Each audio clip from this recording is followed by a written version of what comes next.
Aphorism 51. Hitherto the mightiest men have still bowed down reverently before the saint as the enigma of the self-constrained and voluntary self-renunciation. Why do they bow? They sense in him, as it were behind the question mark presented by his fragile and miserable appearance, the superior force that sought to prove itself through such a constraint, the strength of will in which they recognized and knew how to honor their own strength and joy in ruling. They honored something in themselves when they honored the saint. In addition to this, the sight of the saint aroused a suspicion in them, such sight of enormity of denial, of anti-nature, will not have been desired for nothing.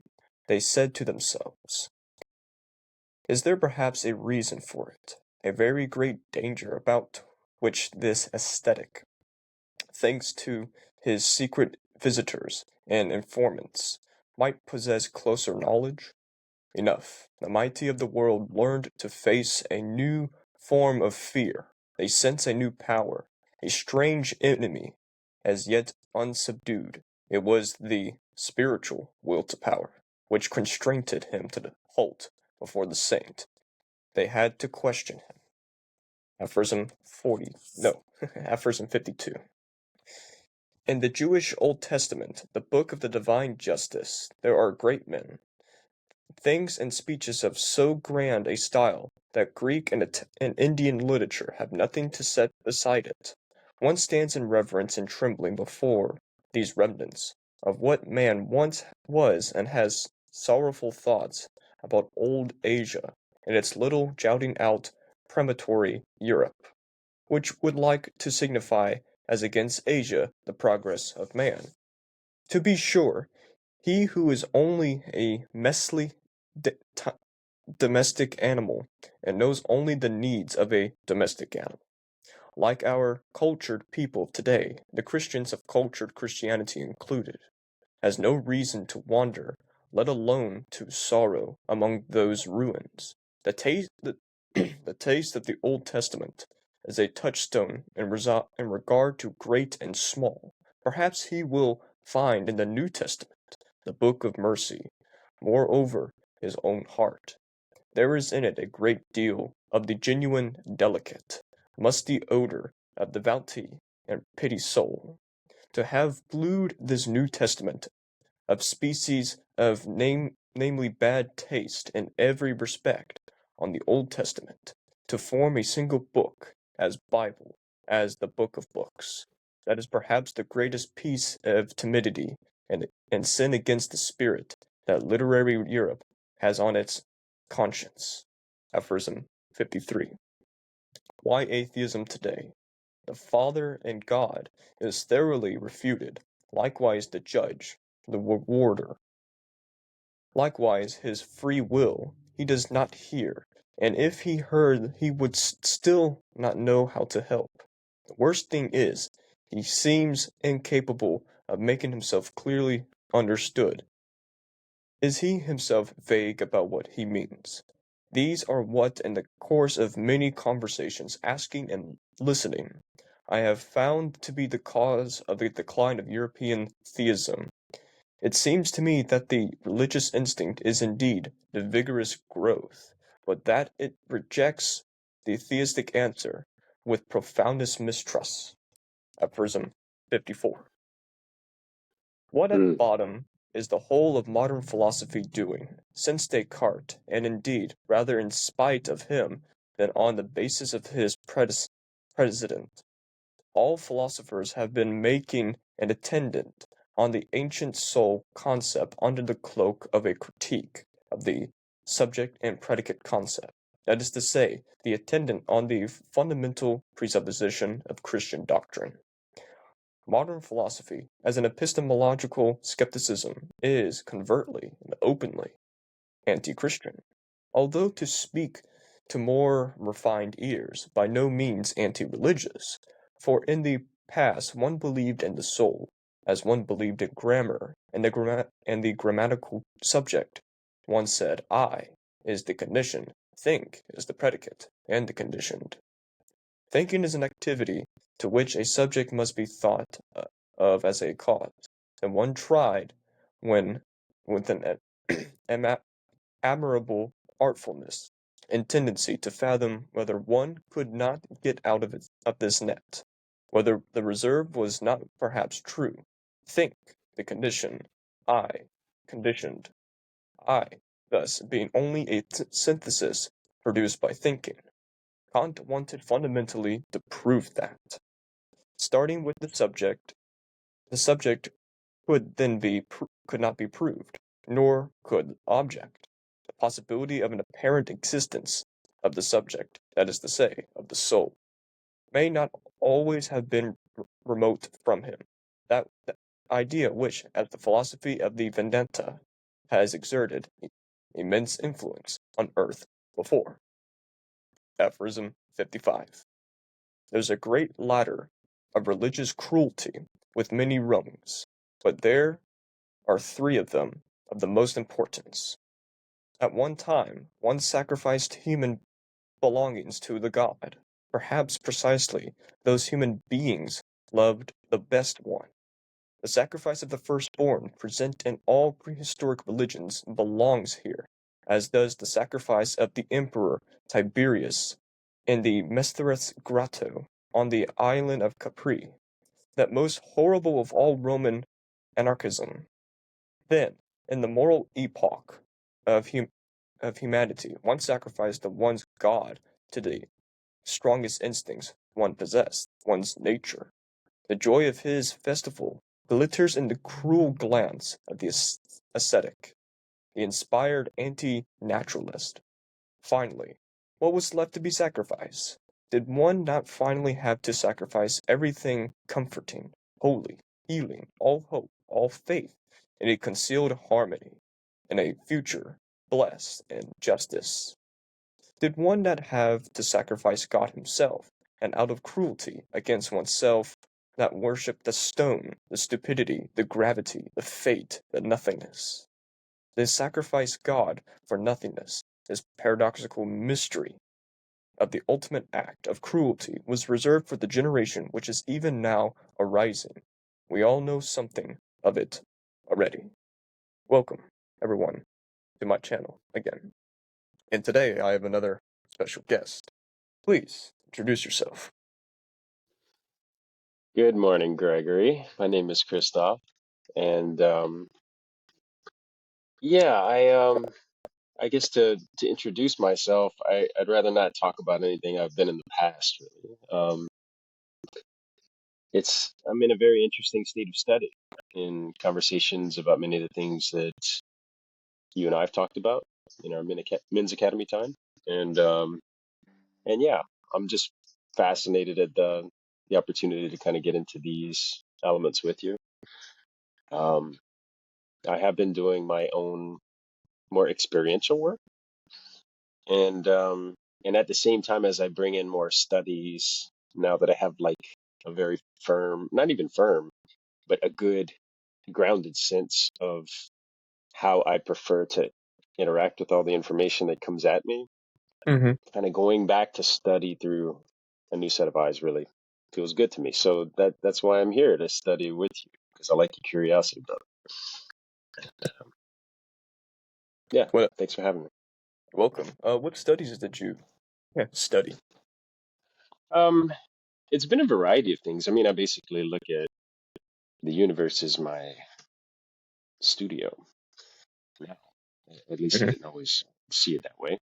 But the studies have come into different areas of like self-reflection based on the relationships that have come into my life, which Mm-hmm. have led me to more relationships and working with sacred plant medicines, um, entertaining conversations from broader sets of perspectives, um, learning, tools through different retreats that I just by happenstance through some connection I made got an open invitation to go and learn some more life practices. So like the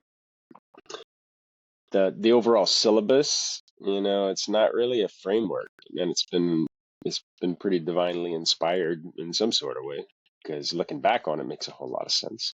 And and yeah, going forward, it's much easier to trust. So I can't say that it's anything really formal. Is that your question, Gregory? Like my studies? Oh, it was just my curiosity of what you were studying. Well, give me some specifics. Like, so I would break it into the categories of sacred plant medicine, broader cultural interactions, but like just by traveling and getting to know where people are coming from, when they grow up in Afghanistan as compared to in Breaux Bridge, Louisiana, like I did. It's like Hmm. there's a lot of really interesting things that come out of those deep, mindful conversations. And it's really possible to make even something as simple as that a university if I'm not sitting there talking about, hey, how'd y'all do in football this year? Like if we actually get down to the meat of life, True. then there's some really good wisdom in there. So,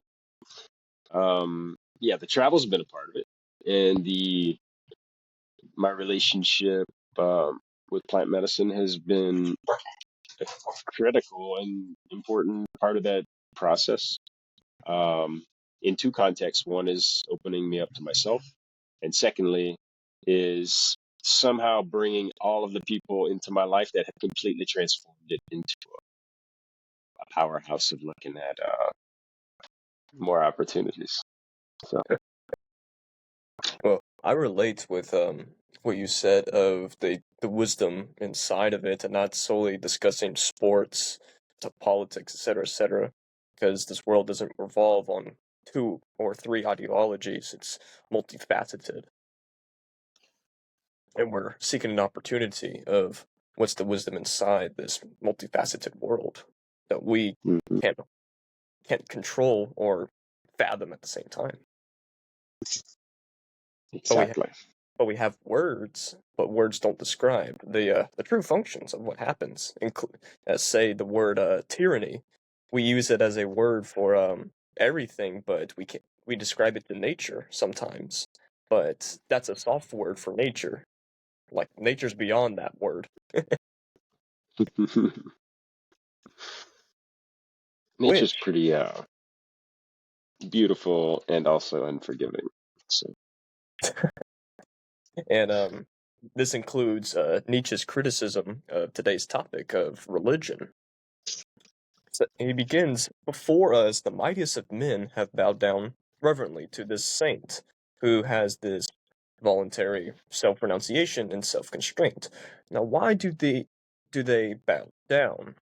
And he posits that they sense in him, behind all the question marks of this fragile and miserable appearing man or woman, depending who the saint is, that this has a superior force that proved itself through this constraint, this strong of will, that they recognize and know how to honor them and strength and joy while ruling. And they honored themselves. Uh, they honored something as if they have honored the saint. My question is to you: why do you think people revere saints? hmm.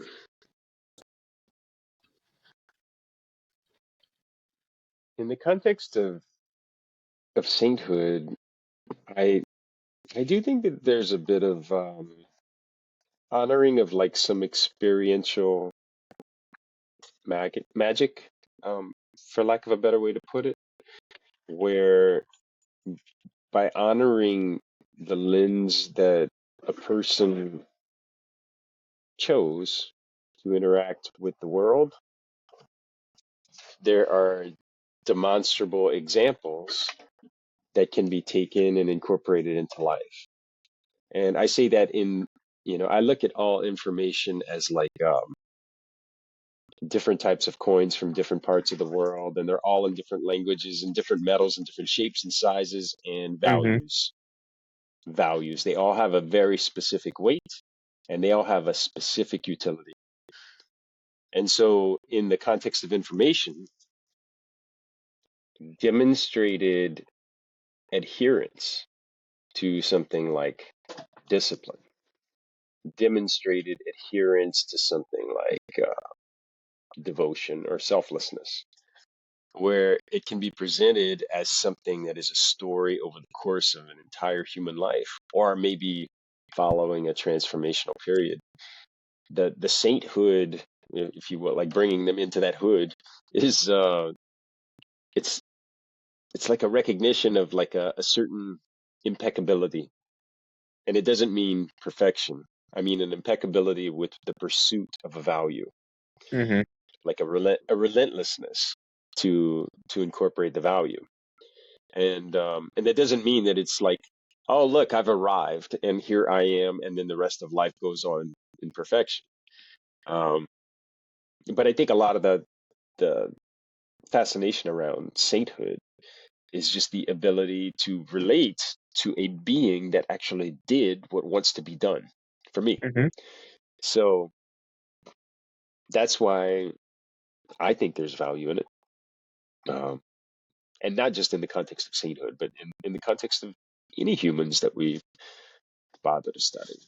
Whether it's Jesus or the Buddha or anyone else. Like we can go deep Mm-hmm. into someone's lived experience if it's been recorded, studied, can be trusted, all these sorts of things, and then give us a model for how we can incorporate it. Love what you're saying, Does that answer your and question? it answers every question that you that I was thinking of for you, or for not solely for you, but for the conversation between us. Um, I agree with you on, well, at a personal level, it's not valuable to me, but it can be valuable for another person. And if they succeed in that value, they can succeed in it, but it won't be beneficial for me. That's how I see it. And Nietzsche, he said with this question mark presented with this fragile and miserable appearing person, he too disagrees with the valuing of a saint, of why are they renouncing these worldly pleasures and the power inside themselves, plus permanent self-constraint. But at the same time, it's a superior force sought by others as a strength of the will that they recognize. But at the same time, they can relate to that strength and joy of this ruling person that's controlled their lives in this other form of will, of their will to power in a spiritual sense.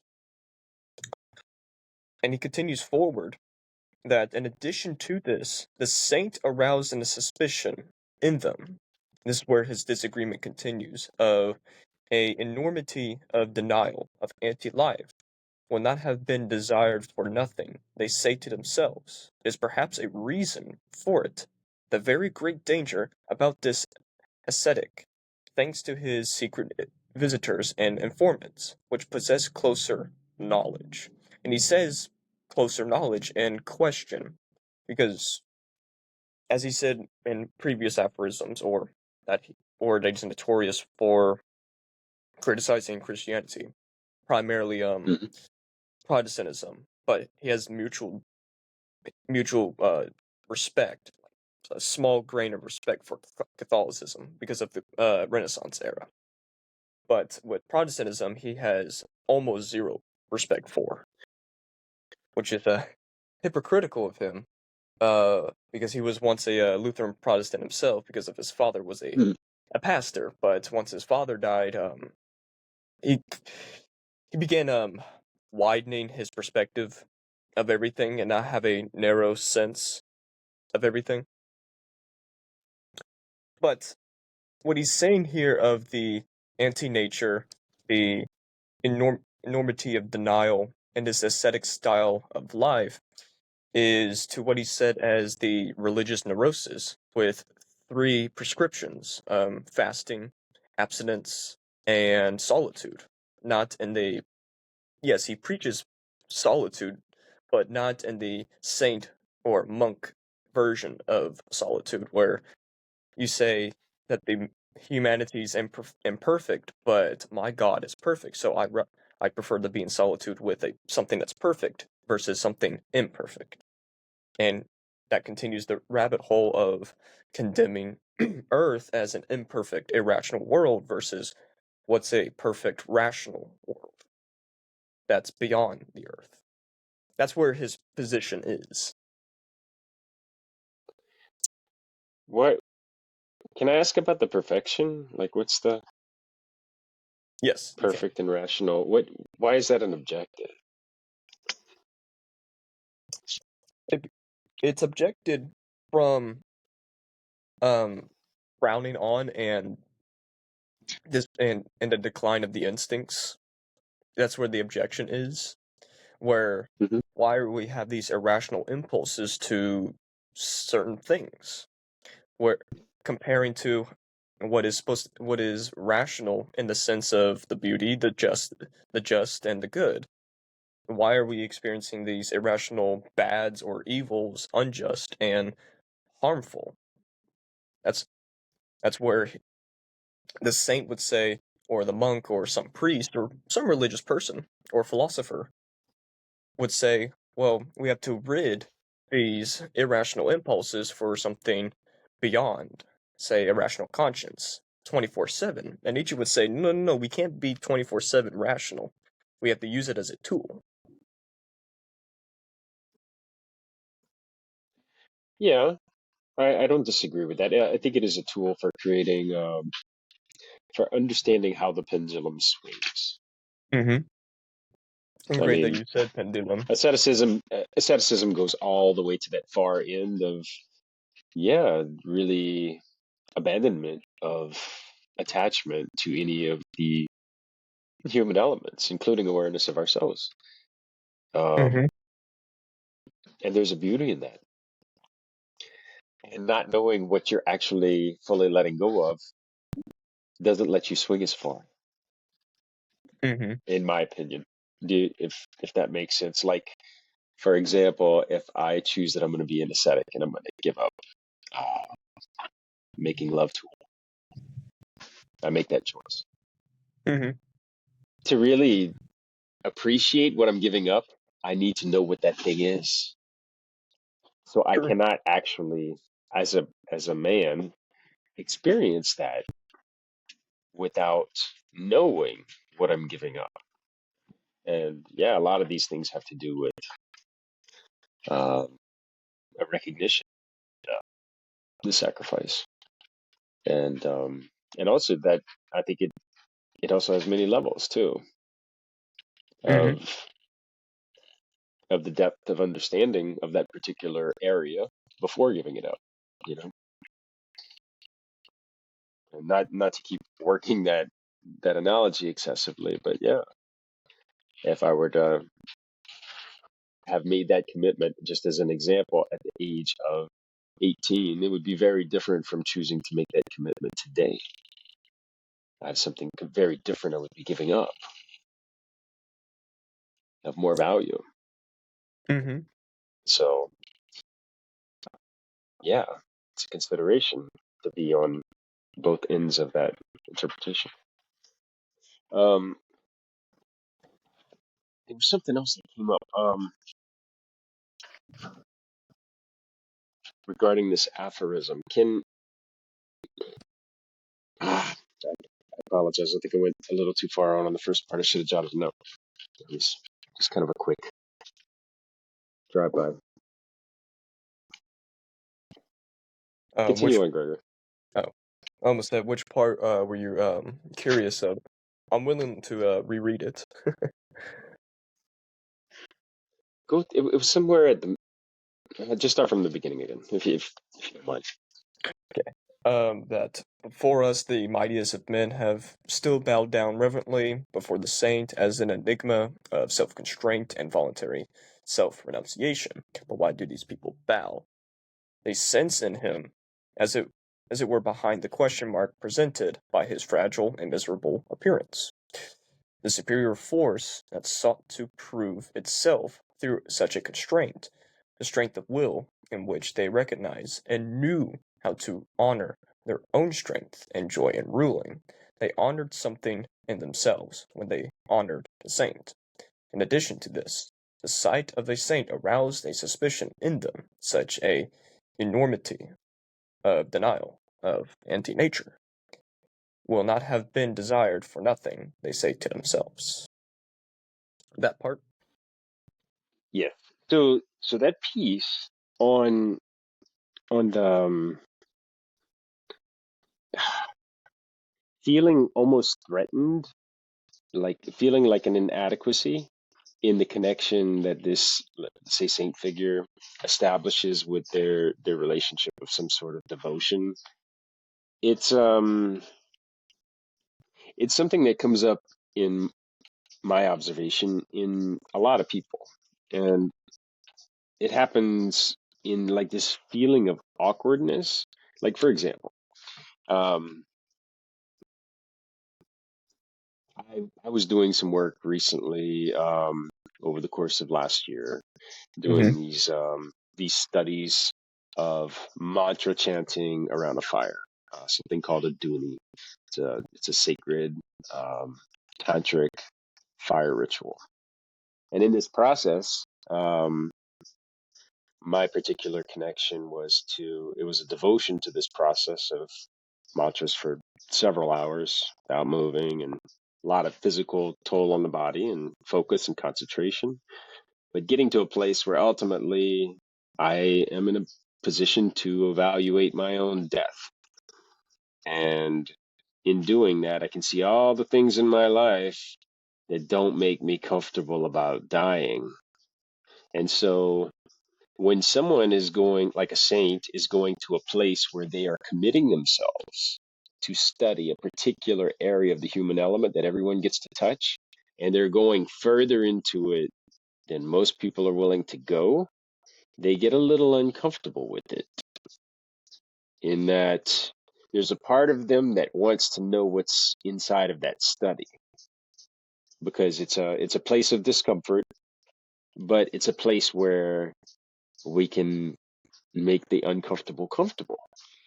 And so yeah, I think people, whether they're ruling over saints or, let's just say, a population, and they look at the saint, I think there's like an automatic kind of, oh yeah, I guess I should maybe be doing some of that too element. But I don't know. That's just one of the things that had come to mind as you read it the first time. And to add what you're saying, um, Nietzsche says it in a short sentence, might possess closer knowledge with this ascetic practice. Mhm.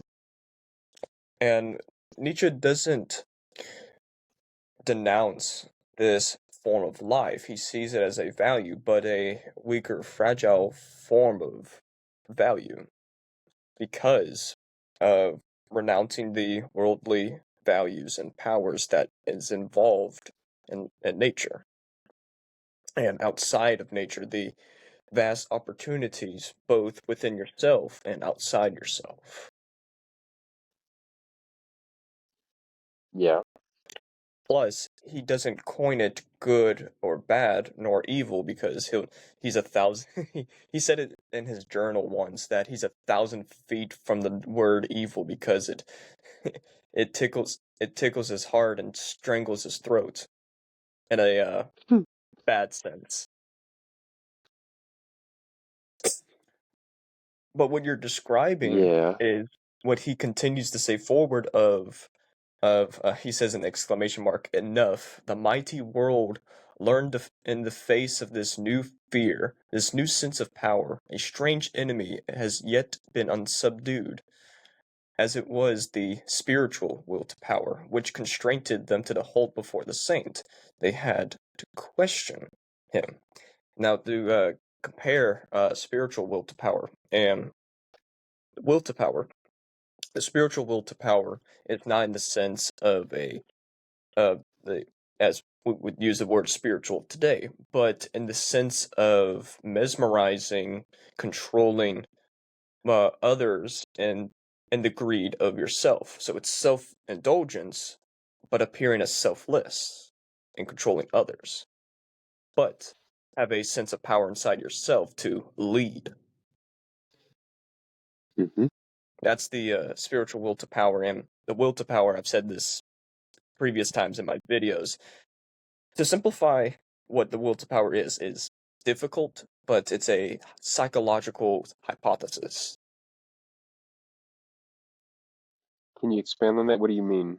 Like you're running some sort of an experiment? No, this is the idea of Nietzsche, the will to power. The psycho as a he sees it as a psychological hypothesis of these collection of wills slash drives slash passions, thoughts, ideas, etc., that compete one another inside the psyche and outside the psyche, both internal and external, Mhm.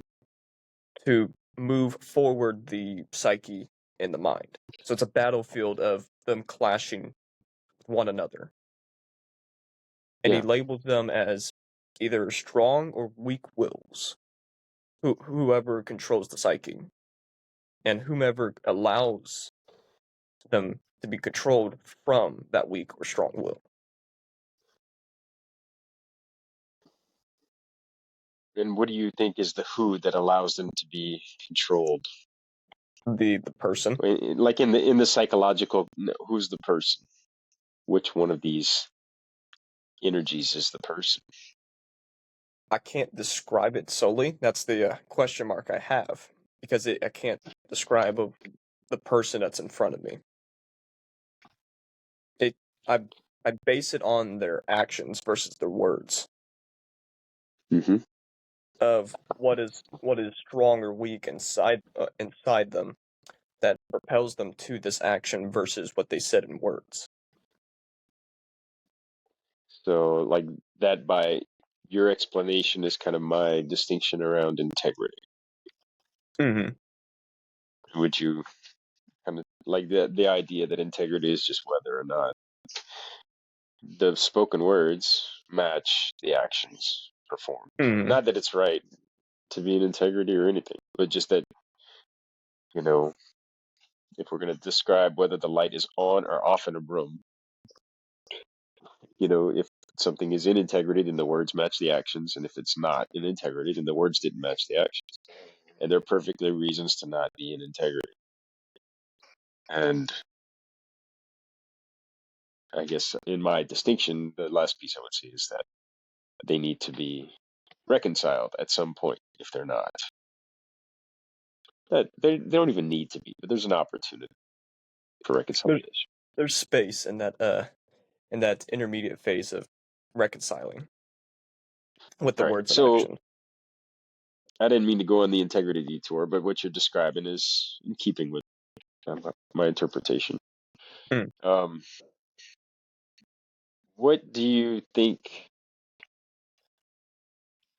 could help in the understanding of like where someone's self is coming from? Like like how are you generally choosing, if you don't mind me asking you just personally, how are you choosing to perceive another person? Are you looking at them through your mind, or are you just observing their actions and trying to figure out what energetic field is, bubbling up inside of them? Like you can look at someone and see based on their movements, their eyes, their face, their disposition, their stability, their Mm-hmm. franticness. You can tell kind of where they are, or you can ask them a question. And how do you do it? Is it more wordy? Is it more silent? It it's a silent approach at first because I read their body language, but before I read their body language, I read the environment of their age. What's Hmm. their age and the environment they're grown and adapted to. Say it could be a person that's 15 to 25 years old. This is not a moral judgment, but it's on a value sense of what do you value from the environment that's affecting you. I can at the same time compare it to somebody who's 50 to 70 years old, how their environment drastically compares to that 15 to 25-year-old of the value base and how their environment interacts, and how they interact with chance. And I define chance Mm. as everything independent beyond control, aka fate. And I'll say the question Beyond to you. chance, I mean the. Okay, go ahead. I appreciate what you're offering there, but go ahead. Oh, I was saying the same question to you. How do you have a silent approach or is it verbal? Well, I guess I'll talk a little bit about where I've been and where I am. So where I've been has been more oriented towards a combination of things.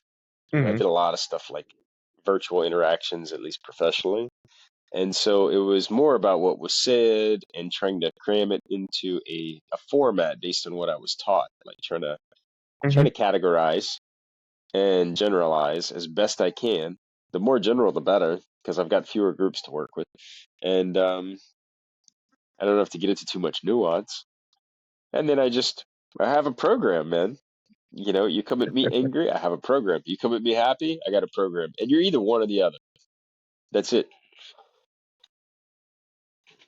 And so my idea was to really, and I'm using this metaphorically, but it was like having a script of like Mm-hmm. how to interact with the world. You know, if the sun is shining, I bring my umbrella.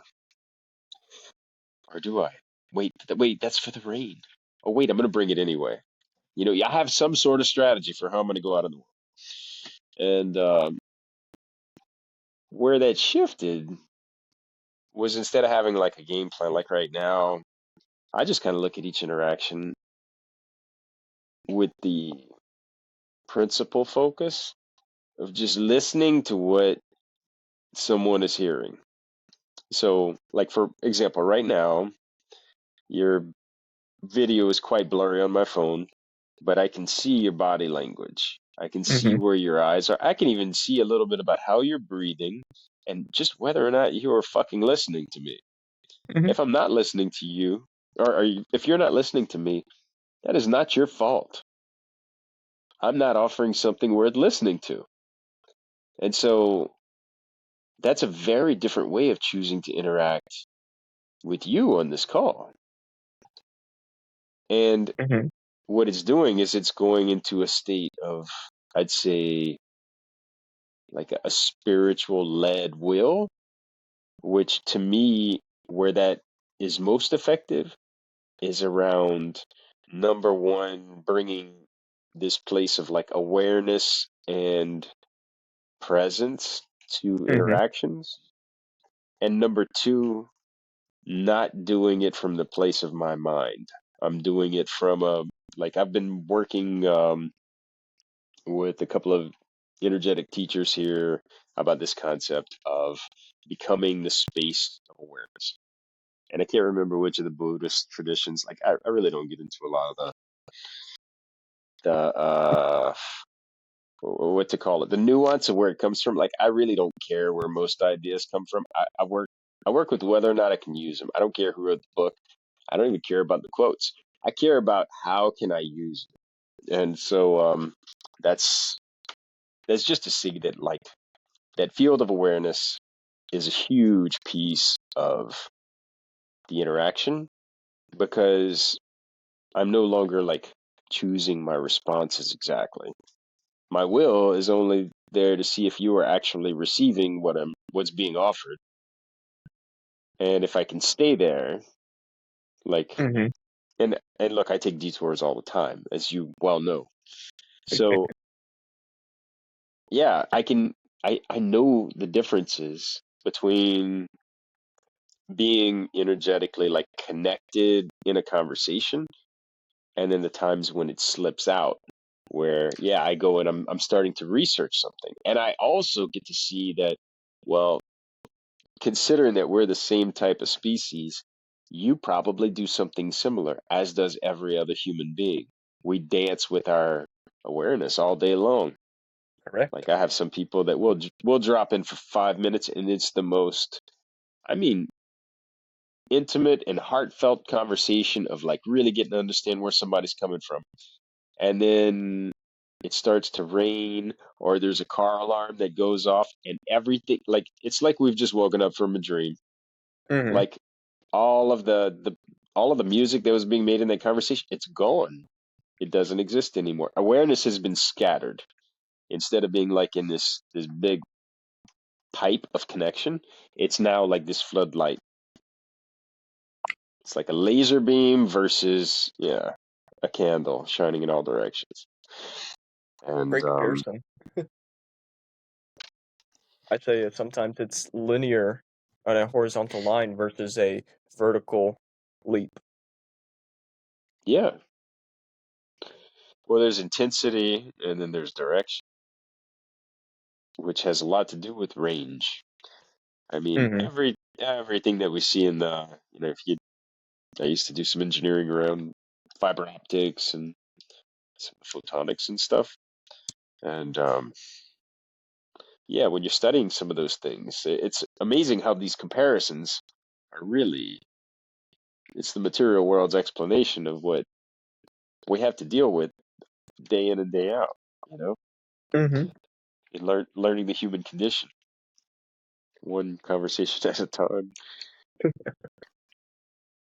True. And if you're well, the audience is familiar with Andrew, and you too, and his concern, his number one concern is communication and conversation, both from a man to man level and a man to woman level too, where they can both heighten their not solely knowledge and wisdom, but their emotion and their affection for one another. Yeah, communication. Andrew and I have had some beautiful conversations about that, and we're kind of doing a little bit of work together in that study because it's Hmm. right now I'm in the midst of studying fatherhood, and which we can maybe talk about a little bit later if it comes in. But in that vein, there's um there's a huge amount of focus I've got on communication tools. Like, number one, I am a library of Congress on what not to do. Like, I agree with you there. yeah, man, I have got so much firsthand, well studied, and well practiced experience on how to not communicate effectively. And many of those things are still built into my operating system, and I negotiate with them every day. And at the same time, I found some really amazing ones, Hmm. you know, like just like what you and I were discussing a moment ago, this conversation around integrity and distinctions of specific elements of how we're going to engage. It's so critical, man. Like, setting True. expectation instead of making assumptions on what we're doing together is so much more effective. Like, to be able to go in and sit around in a circle and say, hey guys, we're going to have a meeting. And the goal is to talk about blah, blah, blah. And the way we're going to do that is this and this and this. And we're going to choose to demonstrate our ability to listen by reflecting at least once for everyone that has something to share here. And at the same time, if we do offer any critiques or feedback or whatever it is, the goal is to not look at it as ourselves, to really only stay with their story. And I've had somebody set that sort of expectation for a meeting before. And we got together, and I got to tell you, the quality of communication, just by being able to explain how to communicate, changed the outcome that everyone was able to cultivate, share, and take away. Like, it was beautiful and it's brilliant and it's something I use often. And at the same time, there's other communication skills around. Hmm. There's detecting energetic charges when they're coming up. When I'm getting triggered and being like, "Oh wow, I am really fucking pissed off right now. Look at that," you know, True. and deal with that is like, okay, cool. I can acknowledge that. Yep, I'm pissed off, and I can also accept that I'm pissed off. And I can also accept that it's okay to be pissed off. And I can decide that that's not who I am. Like that's just the thing that ran through me, and as I can look at it and it can go away, and then we can continue. And then maybe I misunderstood you, so maybe we can get some clarification on what exactly you're offering that pissed me off. So all of those sort of things. These are, I mean, it's a communication tool for me. It's Mm-hmm. something, but it's an internal practice, but it's a communication tool. It improves the quality of my ability to communicate, transmission or reception improve. And yeah, I think it's the ultimate cure for humanity, dude. If we learn how to talk to each other, like we learn how to talk to our partners constructively, we learn how to understand like the range of things that we all go through in life, and also recognize the fact that everyone's got a different range in every single area. You know, True. I've I'll give you an example. Me and three buddies walk into a donut shop or some Italian pastry shop here in Costa Rica, and we stand there. Every man has got a different relationship with something sweet and baked sitting right in front of them. And yeah, there was a time in my life where I would walk into a place like that and have six jelly donuts. And today I don't have to. I can look at it and say, oh, okay, well, I love jelly donuts, but I'm not going to eat them all the time. And I sure as hell am not going to ruin my body by having six of them. So everything in life is like that. Everyone's got a different range for how they can negotiate these, I don't know, little tests and inquisitions they come through. So I think conversation done constructively gives us a better framework for understanding that what seems like no big deal to me could be an extremely big deal to somebody else, and Yeah. um, and that affects a lot of things about how we communicate. Mm-hmm. And how would it affect another person if they're quiet and reserved with the disagreement or verbal with their disagreement? It says and reflects of who they are concerned and insecure with versus disagreeing with you on a personal level. It's how you deliver Hmm. the words and their perspective of it. Yes, I agree with that. the The delivery is more important than the exchange or the content. Mm-hmm. Like the delivery of, well, I mean, there's the tonality of it, there's the level of attention and care, there's the volume, there's so much. What is, and that's just like an expression. But then you've also got the intention behind it. So if I look True. at you and I say, well, you shouldn't have done that, that comes across very differently than, well, can you explain why you did that? Mm-hmm. And I'm I'm personally recognizing the value of using questions a hell of a lot more than statements. Like for example, I had to sit down with someone uh, at the behest of a request of a friend. It's like, hey, I got this guy coming through for this retreat. I'd really like you to meet him and just sit down and dial in. I think you guys come from a similar technical background, blah blah blah. So I meet with him, and he's from he's from Manhattan. He's working in tech and doing a bunch of stuff on the network engineering and stuff that we had some great commonalities on. It was so much fun. Uh-huh. And yeah, I started going into some politics and all kinds of things. I'm just holding space and listening. And he was saying a few things that were way outside of like just how I perceive the world. But at this moment, and he talked on that for quite a while. And I looked at him and I said, "Would you be open to another opinion?" And he was kind of off staring into space while he was explaining all this stuff. And he looked at me straight in the eye, Gregory, and he said, no. Hmm. He was not open to another perspective. And there was a part of me that when he said no, like you're not open to another perspective, I was like, wow, Describes that's everything. what it was like. That's what it was like. Like there officially was no knob on that door. Like, and I really, I saw something there. It was like, all right. So I've got two options. I can I can knock on the door or I can go away. And that particular day, I just went away. It was good Hmm. because there's a certain need that at least I find in having conversational parity.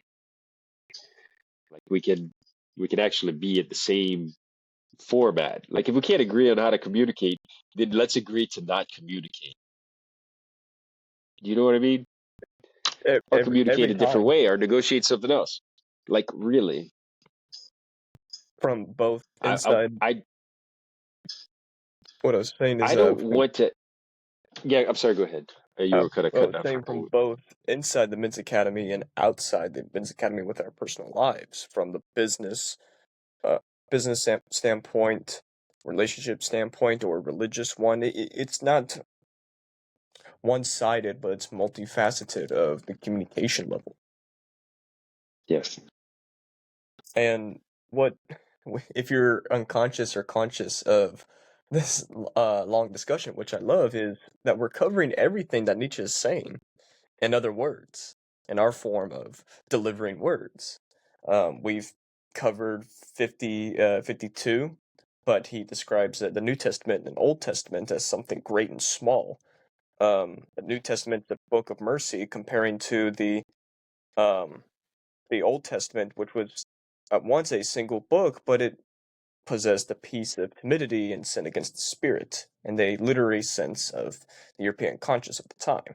What he's saying there is the domestication of humans and the culture of Christians. So that's his um, critique on the Bible there.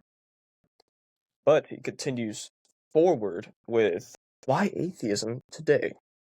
Air quotes that the Father, the Judge, and the Rewarder is refuted in the eyes of atheists. But unconscious to atheists, they're continuing the doctrines of Christians. While they disagree with the physical presence of him, they continue his doctrine. So they're Christian atheists. Hmm. One example is he says in air quotes, likewise his free will, he does not hear it. For if he doesn't hear it, he will not know how to help himself and others. The worst thing is that he's incapable of clearly understanding himself. He is vague to the means of himself.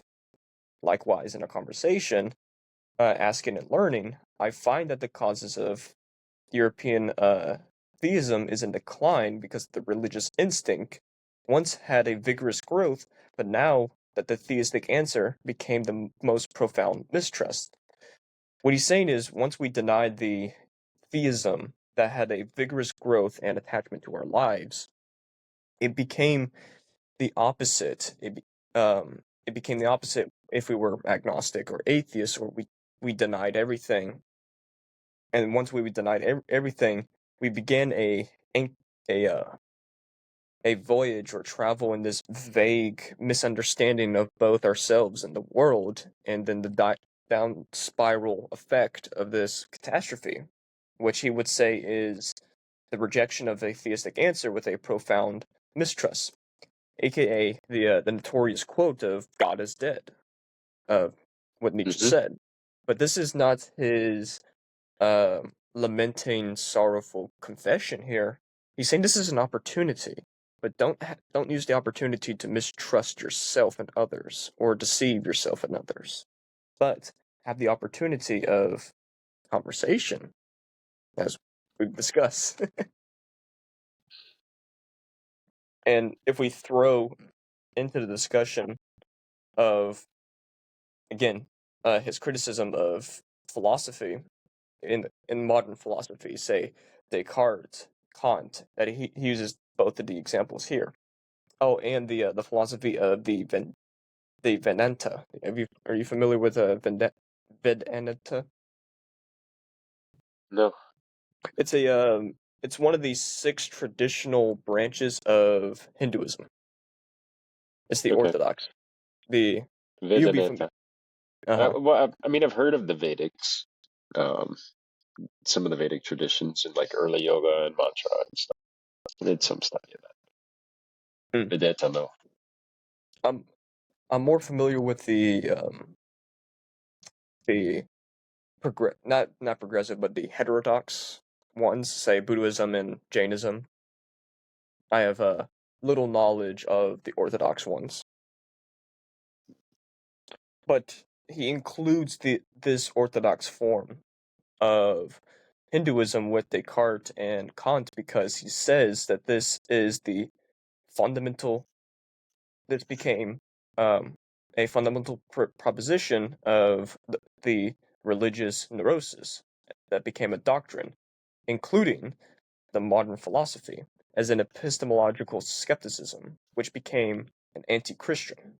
But it by no means became anti-religious, because they continued to believe in the soul with their grammar of the soul became an I, which Nietzsche disagrees with free will and unfree will. He says that there's strong and weak will, while the other wills that we were taught are mythology in his eyes.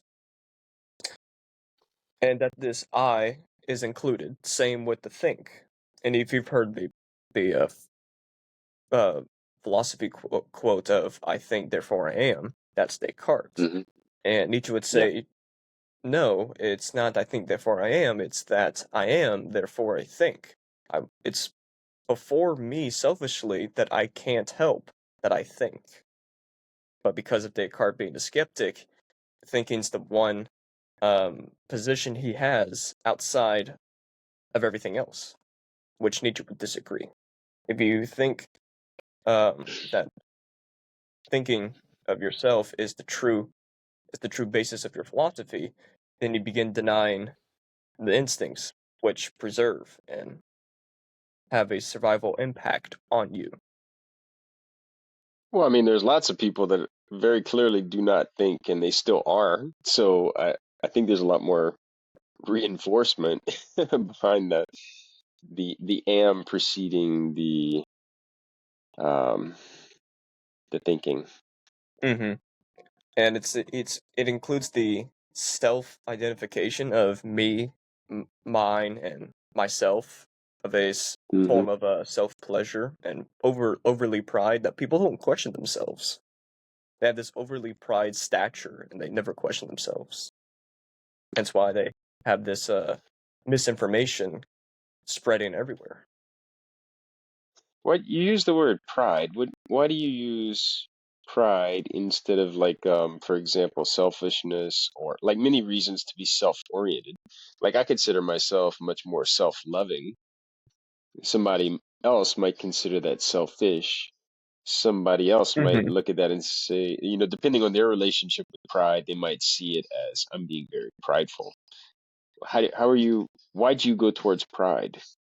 I use the word pride in the sense of selfishness, but I love unapologetic selfishness. But over overly pride is unchecked selfishness. Nobody's humbled you, or you haven't humbled yourself. I think, okay, I appreciate that distinction. Hmm. Um, can I offer you one on how I'm gravitating to define pride for today, at least in this conversation? Yes. I'm seeing it like the way that I traditionally hear pride. It has to do with if I am operating from a place of pride as opposed to self-love, then what that means is that I want someone else to see why I'm doing it for Hmm. myself. There's a need that I have for someone else to appreciate what I'm doing for myself. And if I'm pursuing that, then that is prideful. If I don't care what anybody else thinks about it, and I'm doing it because I love myself, Mm-hmm. then that's distinctly different. And it doesn't mean that when I say I don't care, I'm not trying to say, I feel like go and take a leak on the main highway, and so that's what I'm gonna do, and I don't care what anybody else thinks. And there's like this fine line of being able to do that, so long as I'm not stealing anything from someone else, like directly. Mm-hmm. And I love your distinction there, of how you see um, pride too. But I'll clarify or add another layer what I was saying of pride or selfishness. Hmm. I would selfishness say a noble soul, somebody who's experienced both life and its ins and outs. They are selfish in the sense of accepting their values and solely theirs while hearing others. That's the selfishness that I'm speaking of versus the norm and culture, how they see selfishness as a evil or a vice or something reserved for a monarch, etc., etc. And what I was saying earlier of the self-identifications and the overly pride, people not questioning themselves and not humbling or injuring their pride for the sake of their foolish wisdom to laugh in it, is that people have no have no challenge of themselves, no have no challenge of questioning themselves and stepping outside of their conformed circle and saying, I'm always right, I'm always this, I'm always that. You could say those statements till you're pleased, till you demonstrate them, till you act on those statements. And that begins the overinflation of, people would say, ego. I'd say it's their pride. Yeah. So you're defining pride as an ego expander. Would that be a way to You can use the I come it up I or sum it up like with oh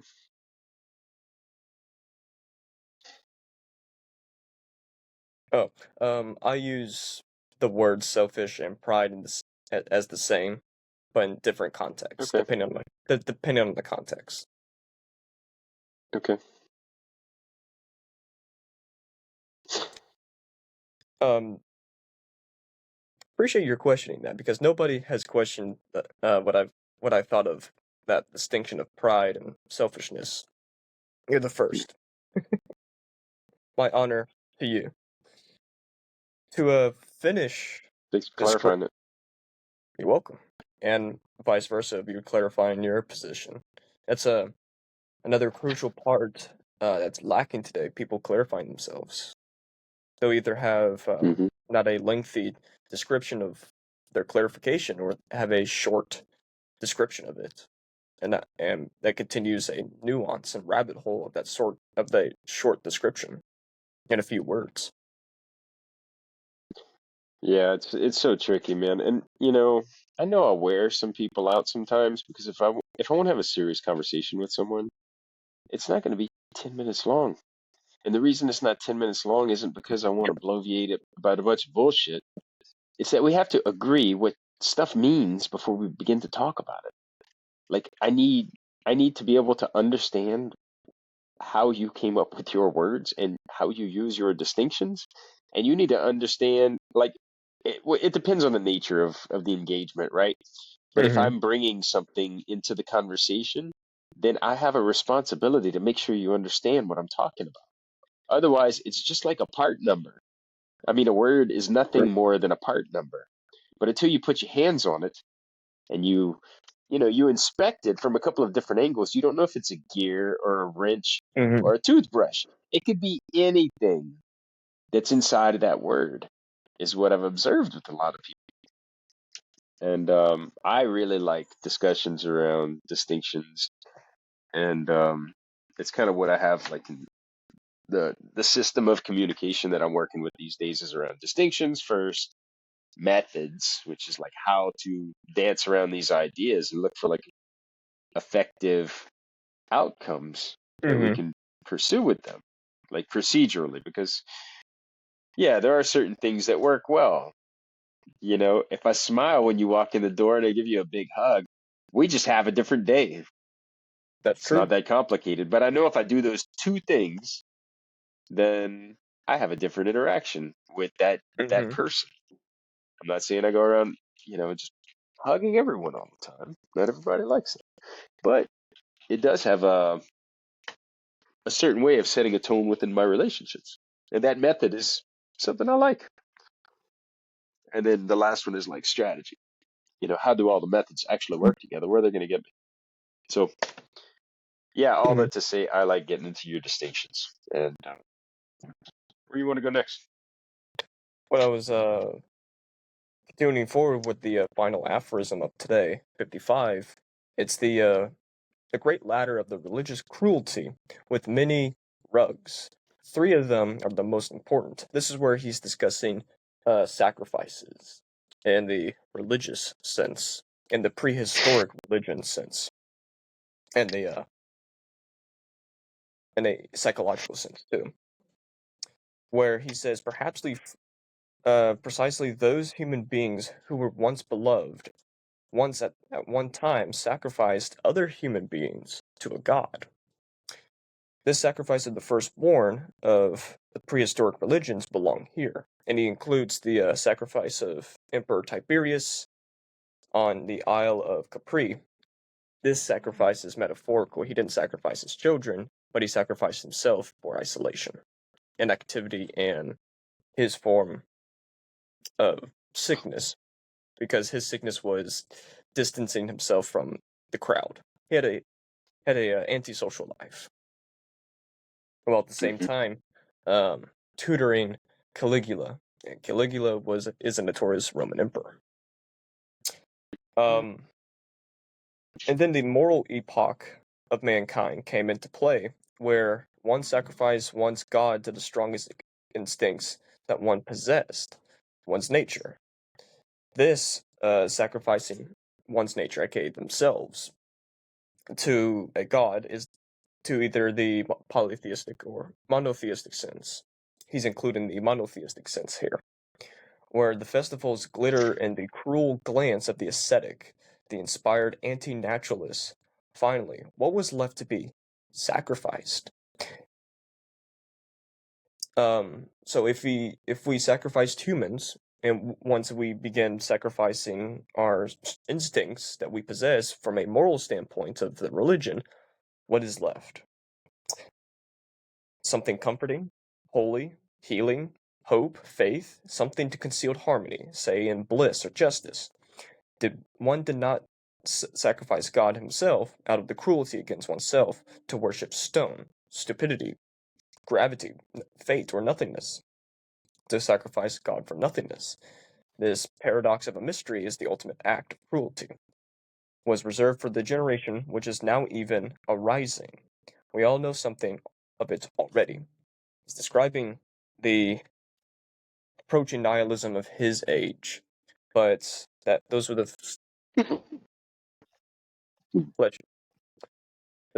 three sacrifices. One of humans, one of our instincts, and the other was now we sacrifice this god. What's left? We've entered a void and abyss of nothingness, and not solely of a physical sense, but a psychological sense. Can I ask just a consideration in the Yes. context of the distinction of the word sacrifice? So, when we talk about sacrifice, for me, in my understanding of it, sacrifice has to be something. It is of value to the sacrificer. Otherwise, it's not a sacrifice. So, for Exactly. example, if I just walk up to a cockroach and I squash it, I did not sacrifice that cockroach if it didn't mean anything to me. If I did not see anything like divinely worthy in some way about this cockroach, then all I've done is executed it. I've removed Hmm. it. So I don't think that you can sacrifice anything that is not of value to you. Look, and I'm saying this about myself. I apologize for my words, but I am Hmm. not making a sacrifice if I don't have an intimate value in what is being sacrificed.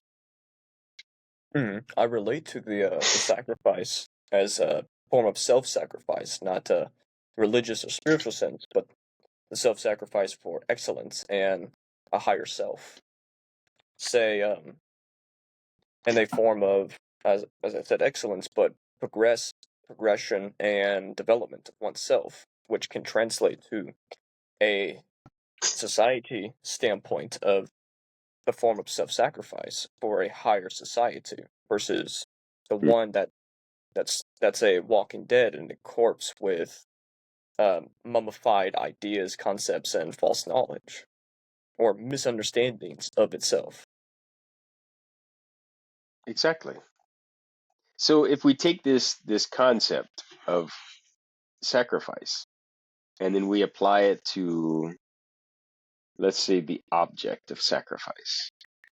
Hmm. You know, when we talk about, when you made a comment about human sacrifice, sacrificing children, very Old Testament style, Yes, um, prehistoric style. demonstrated devotion to God, like to for a father to do that is to choose what, depending on, you know, every man would be sacrificing something different depending on their own relationship with themselves and their children.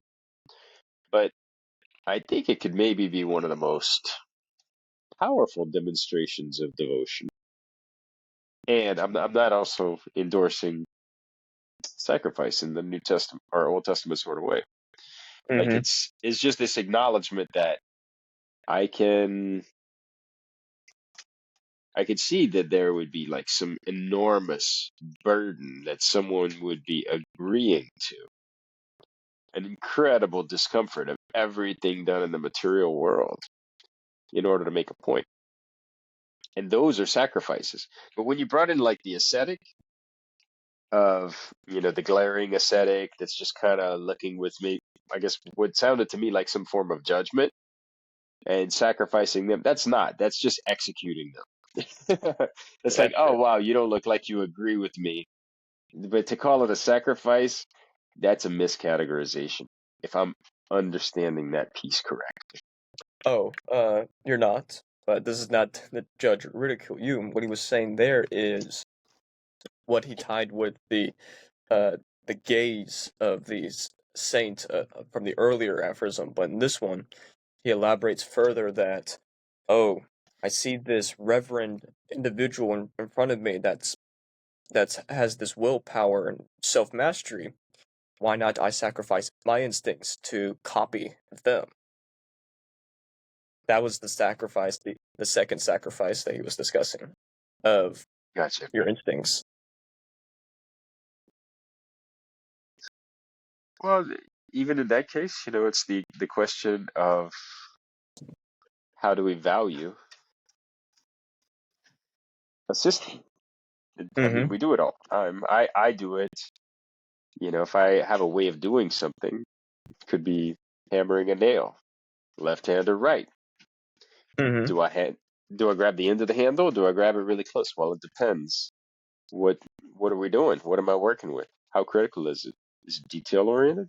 Am I just gonna hang a coat on it? What's gonna be happening? Like all of those things make a big difference. And use Um, your analogy. It's comparing that to life, where you grab the hammer's handle. Is it close to the daring edge of the head of the handle, or the hammer, or the back end to the tail of the handle? Are you Yes. active in your strike, or are you passive and approaching this at a passive point?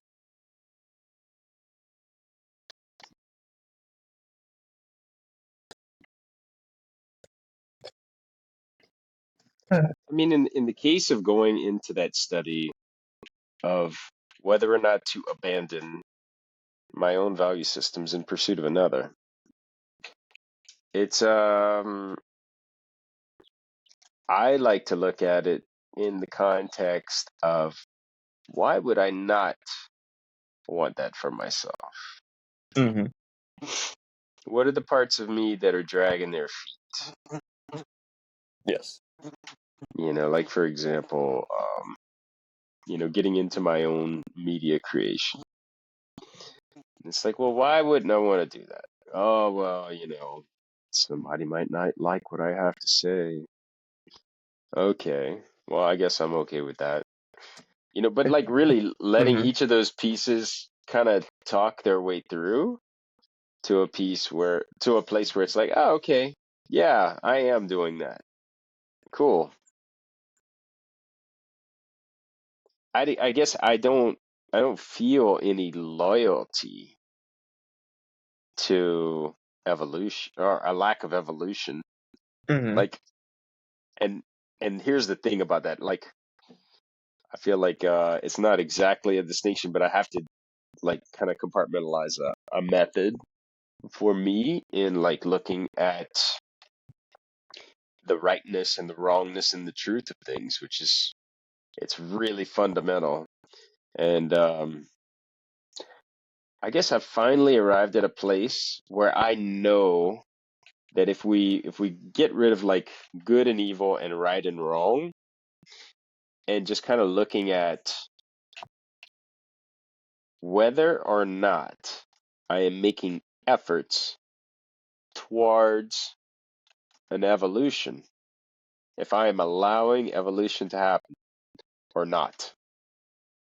Am I advancing evolution or am I obstructing evolution? Yes.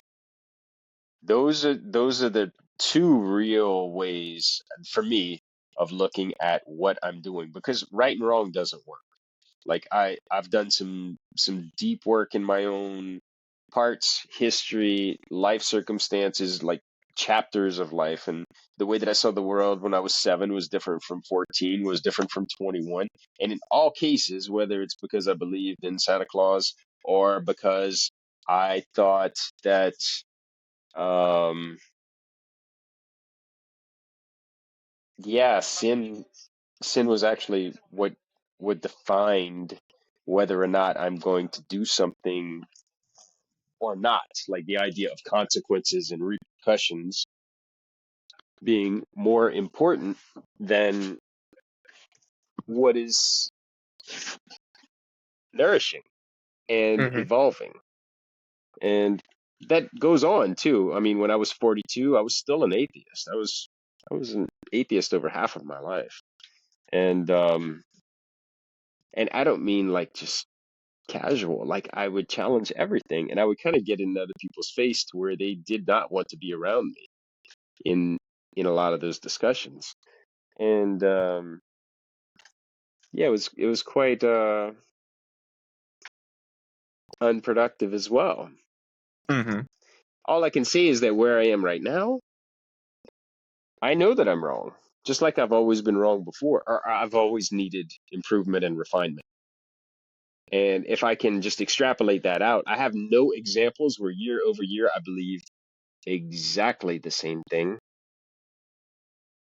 Every year I was always a little bit more refined, which would mean that the year before was a little bit wrong by my own True. definition.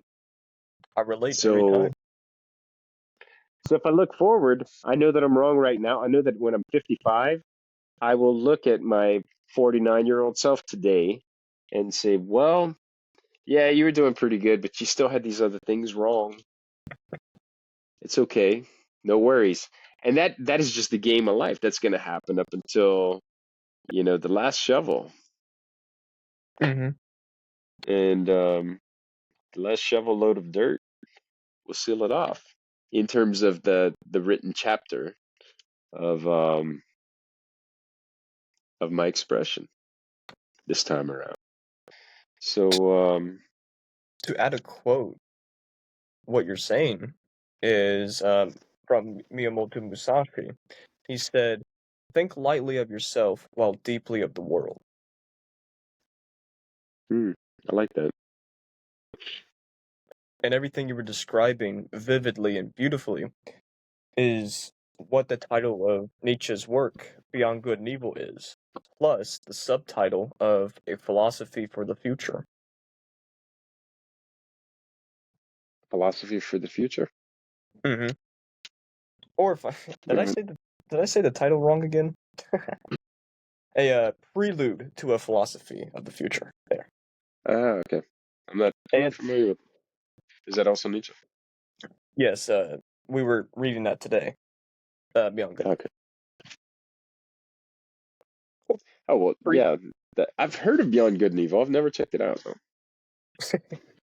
I think This is Kevin's my. talked about it on one of our gatherings. He has once, but appreciate your time for today. There's a link in the description for the Men's Academy. Kristof and I are inside it. I'm Morfanti. Love your fate. Appreciate you today, Kristof. Thank you, Gregory. It was so much fun to chat with you, brother. And look forward to seeing you more in the academy. You too, sir. 2025 's off